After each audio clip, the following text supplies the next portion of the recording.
Hello, everyone out there in the podcast world. I am lucky and privileged to be joined tonight by another owner and director and lead cheerleader of Camp IHC and beyond. Tonight, I will be speaking with Joel Rutkowski. And tonight's podcast is really about kind of getting to know Joel. Joel, I've known Joel for many, many years, so a lot of this stuff is rehashing and reminiscing with a good friend. So hopefully we don't laugh too hard and we keep our topics on point. Joel's already starting to laugh back there. But I want to first and foremost thank you, Joel. I know you have a busy life, a busy family, and a busy camp to run. So taking this time out tonight to do this podcast, I think is meaningful and awesome. So thank you for that. I appreciate the opportunity, and I'm new to the podcast world, but super excited, and a quick little snippet for those that are listening. I actually, way back when we say when, I don't want to date Mark and I too much, but I actually hired Mark. Buddy. Way back when I was staff recruiting. So for all you people coming, to camp, whether it's for the first time or as a returner, one of the most exciting things that we do as an organization is to bring new people into the community, into the family. So know that we're thinking about you and just looking forward to spending our summer with you.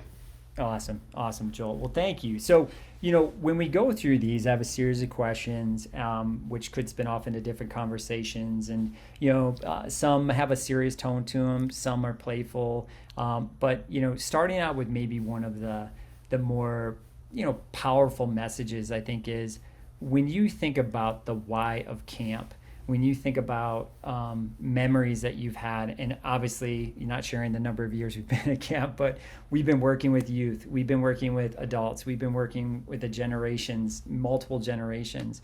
Is there a story, is there a memory that reminds you that you circle back to is why is camp so important?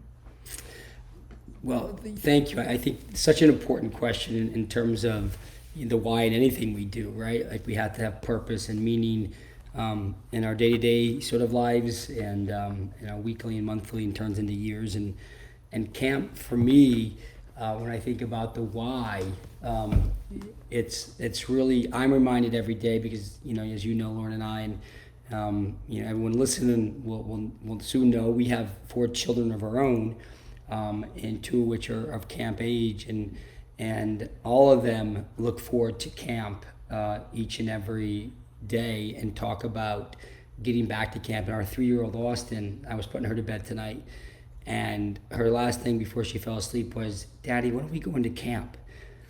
So a little bit of a white lie. I told her, if you go to sleep now, when you wake up, we'll be at camp. So I hope she forgets that in the morning. But I think even a 3-year-old looks forward to getting to that space where it's carefree, it's fun. The pressures of what exists in a daily sort of life and routine, and in lots of ways sort of, float away, and we escape, and we get to enjoy, without distraction, spending time with people. So really for me, the why is the space that we all create, and this doesn't happen by accident. It's the hard work by so many people that are committed to making each day brighter, by paying it forward, helping someone else out, doing their job, cleaning up. So it's just the meaningful things that happen at camp that make it so special. So the why for me is just what that space becomes for other people. Yeah, and I think, Joel, when you say the space becomes, that's almost could be a separate podcast in and of itself. What it means to Oakley, what it means to Mac. Those are the 2 oldest of the Rutkowskis.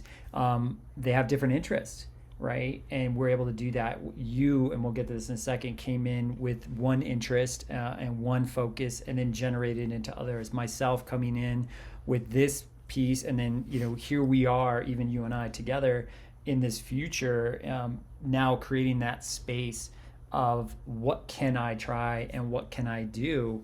And maybe that's one of the things. Is there a skill or something at camp that you didn't think you were going to do, and you were kind of shocked, that you were able to do that, or something that you were like, there's no way I could ever see myself doing it? Because I think that's sometimes the surprise of camp as well, that ties into exactly what you were saying. Yeah, so interesting question, Mark. And as I think about my experience, I rolled up to camp as a 19-year-old, punk, and I even use that term loosely. That's probably being generous.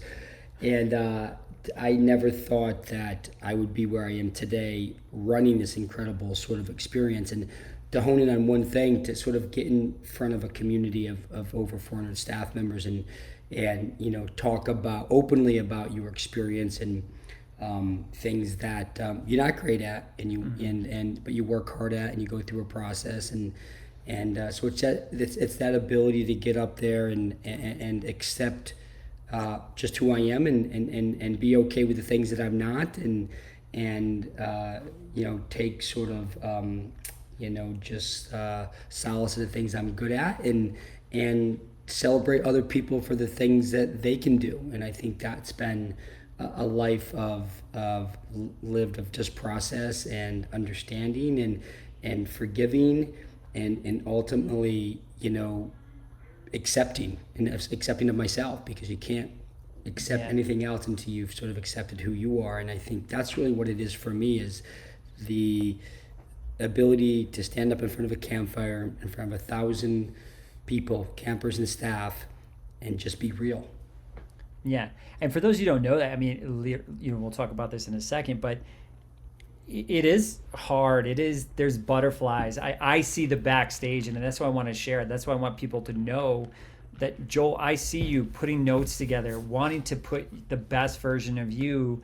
And sometimes you forget something. Sometimes I forget, but there's this space that we've created of why camp is so important, to allow that forgiveness to fail forward. And you can get up in front of a crowd and motivate and get them, psyched up, and have those conversations. Spirit Flagpole, for those you don't know, Joel's, magical measuring hand at Spirit Flagpole, and doing that. There's not a day. He's secret word. Like, I see you in there. Like, people don't realize this, but there is, with anyone, whether you're a first-year camper, a first-year staff member, returner, everyone has nerves.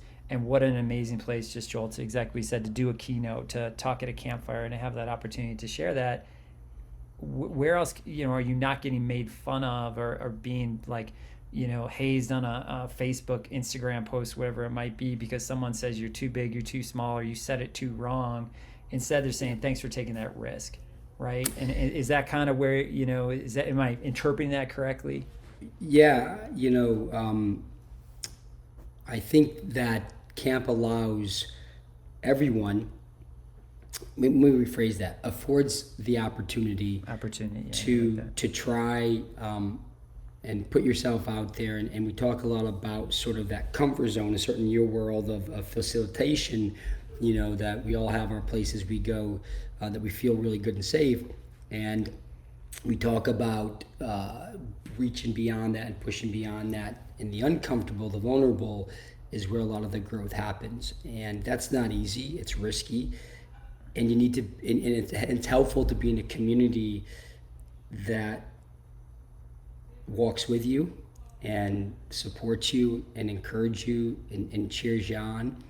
And I think, so when I think about camp, that's what I think, right? And it doesn't mean that we don't have accountability, and we don't have responsibility, because that's different, right? I think by caring, we hold each other accountable, right? And we show up and give 100% every day, because that's what we signed up to do, including myself, including Mark, Lauren, everyone that is involved on a year-round basis. It's our job to model that, and I can't take a period off. I got to show up, because that's what we expect of everybody else as well. But when everyone does that, right, and if I do my job, Mark, and you do your job, and the next person does their job, including the campers, they have a responsibility. Mm-hmm. It then becomes easier for everyone, and that's, we're all in it together. So I think, to that point, camp will afford these opportunities to learn about yourself, to challenge yourself, and to learn that there are things more important and bigger than us. And when you work with others towards pushing a common goal forward, that sense of achievement at the end is greater than anything you could do on your own, because you're doing it with other people, with a purpose in mind, with an intention, and it feels really good to accomplish that with the team. Yeah, and us talking about it, hopefully people, are getting a better idea of the culture, of what you bring, of what camp brings, and that's our purpose here, is to share the stories, and where we go from there is only up and forward. And as you said, if we fall back, hold each other accountable. We say that on a regular basis. We are honest and true. And that doesn't mean we're yes men or no, it's really about living a true life, and we can do that because we're in each other's spaces. So thank you for sharing that. So how did you get to camp? Like the short because again, it could be its own separate podcast. You started earlier. You were a 19-year-old, as we are, young. We think we know everything. But how'd you get there? What were some of the kind of early jobs before coming, Joel? Sure. Yeah. No. Look, I appreciate the trip down memory lane, and I was really fortunate. I think life has a way of sort of putting you where you're meant to be. And I had a couple different opportunities in the summer of '95, and one of those was camp, and one wasn't. And in the end, camp ended up where I was. And my brother, who was there in '94, just put it on my radar. And so I said, I knew I was playing college basketball. I knew I loved coaching or playing, and wanted to sort of coach and pass that on. And going to camp, I didn't know what to expect, having never been at camp. And I think we do a much better job today of letting those listening, all those staff coming in, what it means to be part of this community, what our responsibilities are, what we're going to do for you, and our responsibility to you, and then you as a staff member coming in and being part of the family. And so when I got to camp, it was just different back then, and you almost had to figure out through survival as opposed to having this sort of team around you. And but basketball was one of my jobs. I loved it. Fell in love with the people I worked with, the kids that I had, and I think that was probably the most sort of thing that sticks out for me the most, because your first summer, there's nothing like that first summer. But it was the kids who left the biggest impact on me, and that was a surprise for me, is I didn't expect it. I figured that I would, in lots of ways, leave more of a mark on them than the opposite, but they taught me a lot, which was hard too, because I wasn't as good as a staff member as I could have or should have been, or I was the following year, through my experience. So, but basketball, group leader, CIT director, head counselor, you name it, I've done it. It's been incredible. And that's what camp do, affords you an opportunity to sort of grow and to continually challenge you, and that's life. Every day you're learning, and you're pushing yourself, and it just never ends, and that's what makes life so special.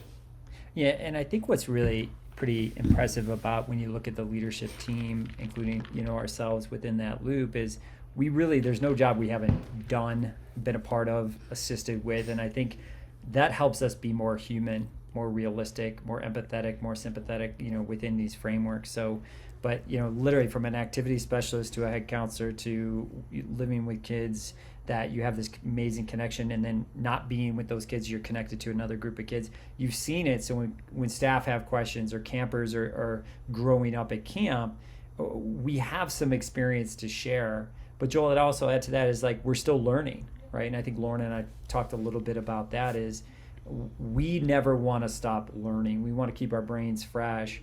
Can you tie that into like yourself, and are there things that who are you learning from? Who's motivating you? Who's inspiring you, while we're trying to inspire others as well? You know what I mean?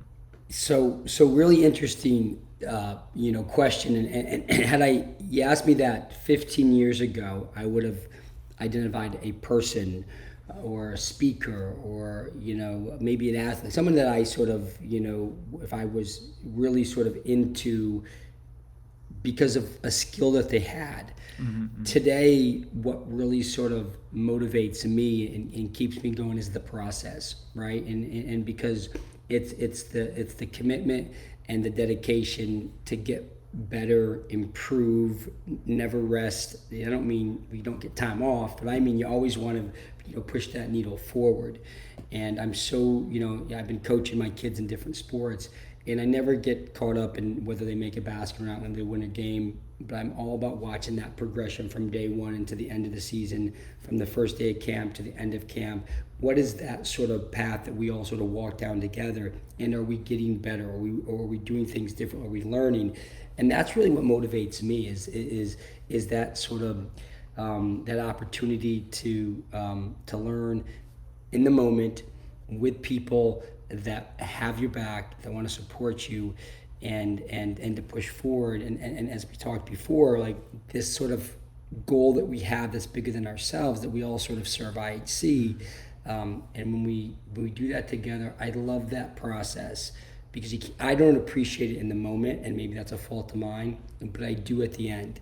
And I have such gratitude for all the people that come to camp, the staff members that help this place become what it is, and they leave a piece of them there and take a piece with them, and all the campers and the campers' parents who have given us the opportunity to have this privileged position of working with their kids and helping shape and guide them by spending time with them and showing them a different way to do something. It's not the right way, right? Because that's judgy and but yeah. It's a different way, and it's a way in our culture. We have our culture, which is how we do things, and we believe in that. But it's about authentic relationships and connection and working together. Yeah, and that ties in, Joel, exactly what we're going back to this. You have gotten to a place where you can be in front of a crowd, where the group size you're instructing is larger, but you still have these nerves. But when you go through that process, we reflect afterwards.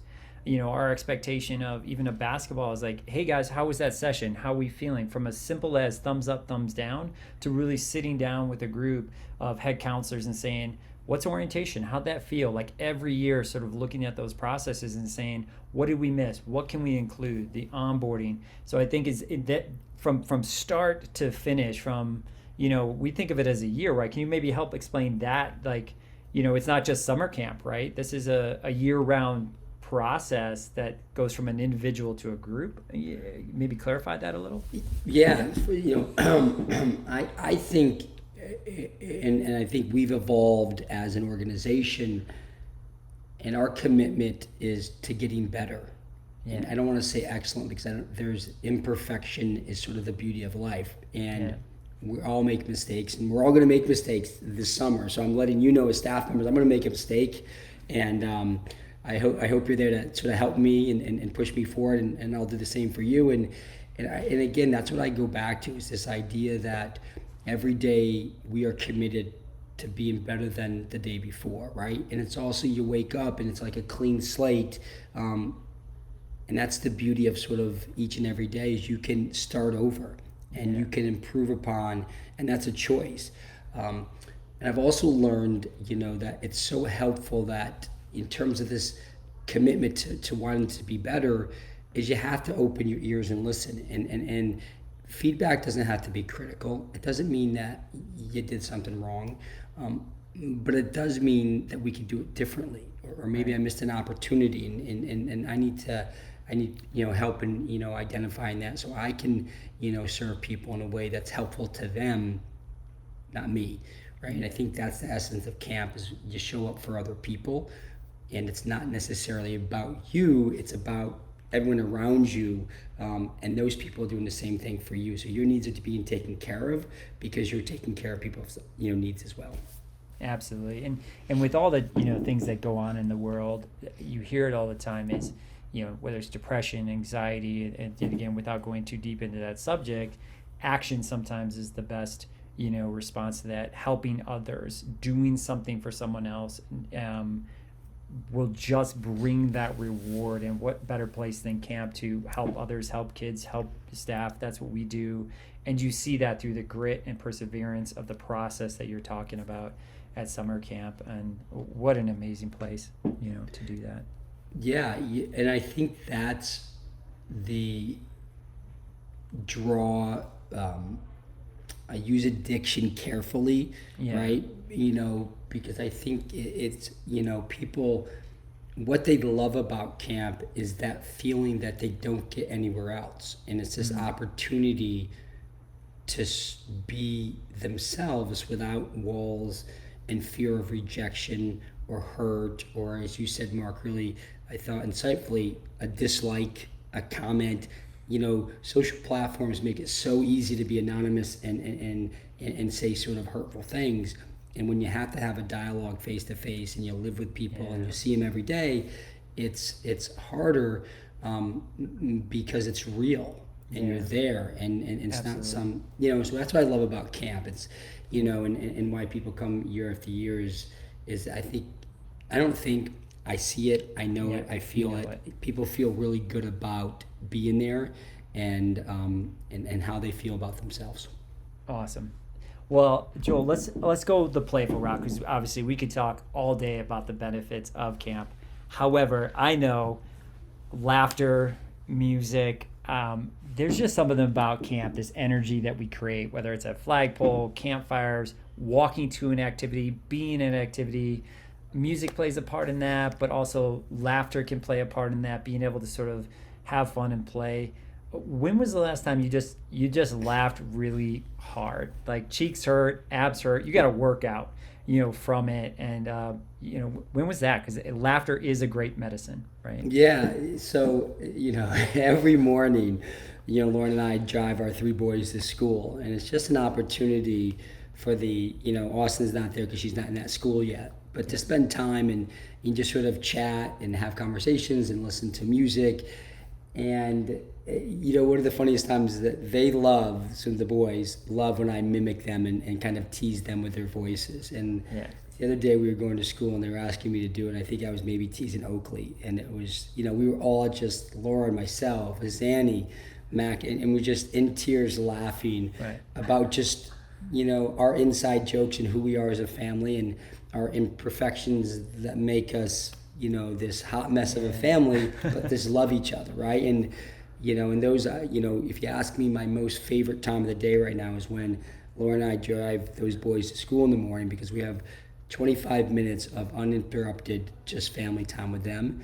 And it may be in a truck driving to school, but we're listening to music, we're talking, we're singing, and we're just spending time without interruption. And I can tell you is that if I can give you anything from this podcast, all kids want this summer is your time. Your time. Amazing. And that's what we got. We have time for them. If there's music on the radio, is there a song that you're playing, the kids are fighting for? If you're at camp, is there the go-to? I know there's a couple songs that just associate with Joel, but for the crew that's out there, what's on your preset? What's your playlist? Your that sort of thing. Help us get an idea of what Joel's listening to when he's working out, he's walking on the bunk line, that sort of thing. Yeah. So good question. I will say when we're listen to music on the way to school is one of our things, and the kids are into. You're gonna laugh at this. Macklemore Thrift Shop, right? I love that song, by the way. Yeah. So do I. But you should hear these guys sing. It's hysterical. I am, believe it or not, a huge Eminem fan, and I have so much time for Eminem. I grew up with Eminem, so. His music though is always camp appropriate, but love his music. So that would be something in a workout that I'd be listening to. I'm also a big country music fan, and it sort of just tells a story a little bit, so I enjoy that. So I run in ranges. I sometimes like to listen to soft, sort of almost sad, emotionally sort of moving music. And then sometimes I just, like to listen to music that's just upbeat and fun, and, you're going to dance down the bunk line kind of music, so you'd be surprised. It goes from Eminem to a country song, right? So it's Kenny Rogers can be playing. Kenny Rogers, the Gambler, that's huge. Yeah. So it's a little sort of all over the place, I guess. Split personalities when it comes to music. Got it. Well, and again, the reason I say this is like when I try and talk to staff, we have this concept now of identity, and people judging books by covers, based on how you look or how you dress and where you come. And camp, we're really trying to say like, who are you? What best version are you? What skills do you bring? It doesn't matter if you're from California, New York, Queenstown, New Zealand, like what are you bringing to this game? And sometimes even music, you might look at someone and not know that they just love classical music because you're making an assumption based on the dress, the style of beard they have. And I think that really speaks to it, because people might not know that Joel loves country music, but when chicken fry comes on at the barbecue, you're the first to start swinging. There you go. Know? It's like Zach Brown band to Kenny Rogers, but also if we put on oh my God, sugar, I can't even think of the the Bloodhound Gang. I can't remember the rap that we always do, Joel, like from the '80s, like Run DMC before them. Rappers like, Delight. Rappers Delight, right? I mean, right. But again, that's maybe showing a bit of our age. But we want people to stop maybe saying just because Joel is older, he would not understand or appreciate Kendrick Lamar. But also, if someone's younger, I love that the kids are into Macklemore, because that was like in the aughts or the noughts or whatever they call it these days. So generationally, music really speaks to many people. So I think it's great that we find music, again, parents that are listening to this, that is camp appropriate. There was one time I think my cousin Frederic did play Thrift Shop and didn't play the edited version. So that was a time that I think everyone had a bit of a laugh. But I think music is a really sort of good sort of parallel to what you're describing, right? Because I think each genre of music comes with a story or a judgment perhaps about that particular sort of music history and where it's come from. And I've worked hard every day, and we work hard at camp to eliminate sort of the judgment and to be open to meeting everyone and measuring you by how you show up. Are you kind? Are you friendly? Are you welcoming? Do you do what you say you're going to do? Right? That's how, and I say measure because look, everyone has, has to have a principle that guides them. And ultimately, though, I don't want to prejudge. I think the world is filled with judgments. We want to get to know. I think our community is one that wants to get to know, and your story isn't written, and that's the beautiful thing. Yeah. Right? You're the author of your story at camp, and I think that's the beautiful thing about it. Amazing. And then you take music, which sometimes is a comforting thing that you can put on a song, and people recognize this song and they start to sing and they start to learn the lyrics. And even if you're not relevant, people help you learn that. Or if there's a dance at camp, just this past couple of weeks, Joel, we had a new camper, day, and we spent some time working with those kids to help them feel more included in the things. And we'll do that for the campers on spring picnic, and we'll do that when the kids get to camp, so that they're not feeling like they can't be a part of something at camp because they look a certain way, or they're new to camp, or they're from a different country. We want people to feel comfortable to ask, like, oh, I'm not familiar with this song. What's the chorus? Or I'm not familiar with where this location is. Ask questions and be that, because this circles back to your original thing that you wanted people to realize, that the why of camp, right, is really about this space to try things, but be a good person, right, Joel? And you said that, because if you're not a good person, camp is not the right place for you. And I think that's a fair part. And I think it could be a difficult, summer and experience. And I think when I'm pressed for the question, like, what do you do? My response is really easy. And I tell corporate groups, I tell parents, I tell campers, staff, I'm going to tell you, we are in the business of building communities. And that looks and feels, some of it's intentional, as Mark's talking about. We'll call them traditions. We have the wobble, right, where we dance at the flagpole of music. We have things that we do before we sit down for a meal. We have certain claps that we do. All of that is a tradition that helps everyone come together, right? And gives them a common sort of experience, and that's part of community building, right? So that's one aspect of what we do. Another aspect is how we show up into what you're saying, Mark, how we treat one another, and what makes you successful at camp. And it doesn't mean you can't have a bad day, but ultimately you're defined again or measured by how we sort of treat one another and who we are as a person. And I keep going back to that process, and it's a choice, right? I learned that through a lot of sort of mistakes in life, that ultimately everything we do is a choice. It's okay to choose, wrong sometimes. Wrong meaning maybe it makes it more difficult, but ultimately it starts with me and I in the mirror, Right. and making it better for other people. That's amazing. Well said, Joel. So as we, like I said, we could talk all day about these things, but as time is running close, is there one or two things, some salient points that you want staff, families, campers, just subscribers, listeners, anybody out there, people that we're making contact with, to know about you or hear from you before we sign off? I am, and this may be, for those that know me really well, it may come as a surprise, I'm an introvert by nature.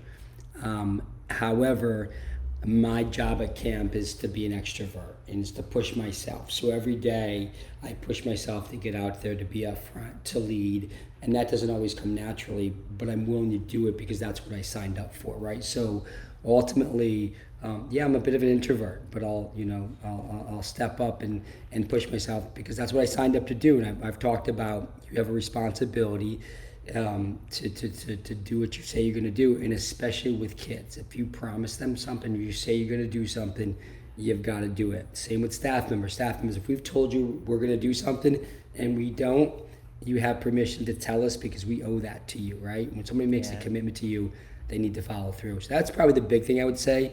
The other thing is, I am looking forward to this summer in so many ways. Look forward to every summer because that's ultimately why we do what we do. But it's also, it's an opportunity for us just to be together. Our team works in different locations, and I think one of the amazing things about our organization is we're professional, but we're family, and I think that's what makes IHC the place that it is, and the uniqueness of it is the commitment that we all have to each other, which trickles into this place. And then lastly, the last thing I want people to know, ultimately, I met Lauren at IHC, and that is forever. I will forever be grateful and thankful for that. Just like Mark met Susie at IHC. So it's the gift that keeps on giving, right? And camp is about relationships, and I think, Lauren and I, you and Susie represent that really well. Amazing. Joel, thank you so much. And again, we could spend so much time. If you want to learn more about Joel, there is a couple podcasts that we've definitely put out there. And you're going to meet him, many of you soon. And if not, and if you're not currently with camp, check us out. Watch our videos, learn more about us. But Joel, thank you so much for spending the night. I know you got a busy life, but to etch out this time, I think it was incredibly valuable and informative, for our listeners. Mark, I appreciate the opportunity. I love your podcast, and anyone still listening, I appreciate your time and sticking with this because time is a gift, and I appreciate you hanging in there. All right. And I look forward to seeing you soon. All right. Thanks a lot.